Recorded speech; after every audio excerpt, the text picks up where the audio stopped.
দোস্ত ৭০% ছবির শুটিং শেষ, বাট শুটিং শেষ হওয়ার পরেও ছবির কোনো দৃশ্য বা শিল্পীদের কোনো লুক যেন ফাঁস না হয় তার জন্য কঠোর গোপনীয়তা রক্ষা করেন পরিচালক। দোস্ত তবে এবার পরিচালক জানালেন কবে সাকিবের বরবাদের ফার্স্ট লুক প্রকাশ করা হবে। অ্যান্ড সেকেন্ড নিউজটি থাকবে দোস্ত বিশ্বের অন্যতম ধনী ক্রীড়াবিদ রোনালদো।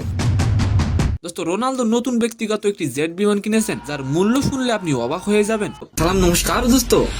দোস্ত সাকিব খানের দরদ ছবি মুক্তির পর তার নতুন মুভি বরবাদের শুটিং শুরু হয়েছিল 20 অক্টোবর। দোস্ত মুম্বাইতে বরবাদ ছবির বেশিরভাগ শুটিং সম্পন্ন হয়েছে। তবে দোস্ত বরবাদ ছবির কোনো দৃশ্য বা শিল্পীদের কোনো লুক যেন ফাঁস না হয় এজন্য শুরু থেকে কঠোর গোপনীয়তা রক্ষা করেন পরিচালক। তবে এবার জানা গেল বরবাদের ফার্স্ট লুক কবে প্রকাশ পাবে। দোস্ত সাকিব খানের মুভি আপনার কেমন লাগে অবশ্যই কমেন্ট করে যাবেন। দোস্ত সাকিব খান তার ফেসবুকে একটি পোস্ট দিয়েছেন যেখানে তিনি লিখেছেন বরবাদ ফার্স্ট লুক লোডিং। দোস্ত ৭০% শুটিং শেষ হওয়ার পর এবার ছবির পরিচালক মেহেদী হাসান হৃদয় জানান তারা বরবাদের ফার্স্ট লুক প্রকাশ করতে যাচ্ছেন। দোস্ত বুধবার দুপুরে জমকালো আয়োজনের মধ্য দিয়ে সাকিবের বরবাদ লুক প্রকাশ করবেন তারা। দোস্ত পরিচালক মেহেদী হাসান এবারই প্রথম সিনেমা নির্মাণ করছেন, এর আগে তিনি নাটক নির্মাণ করতেন। দোস্ত সেকেন্ড নিউজ হলো দোস্ত রোনালদো তার নতুন ব্যক্তিগত জেট উন্মোচন করেছেন।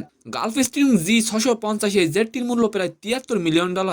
দোস্ত উন্নত প্রযুক্তি এবং চমৎকার গতি ও তার সাথে ৭৫০০ নটিক্যাল মাইল পাল্লার জেটটি বিশ্বের দ্রুততম ব্যক্তিগত বিমানের একটি। দোস্ত এই জেটটিতে সর্বোচ্চ 19 জন যাত্রী উঠতে পারবেন। দোস্ত CR7 এবং তার বিখ্যাত উদযাপনের ভঙ্গিকে যুক্ত করে এটিকে সাজানো হয়েছে।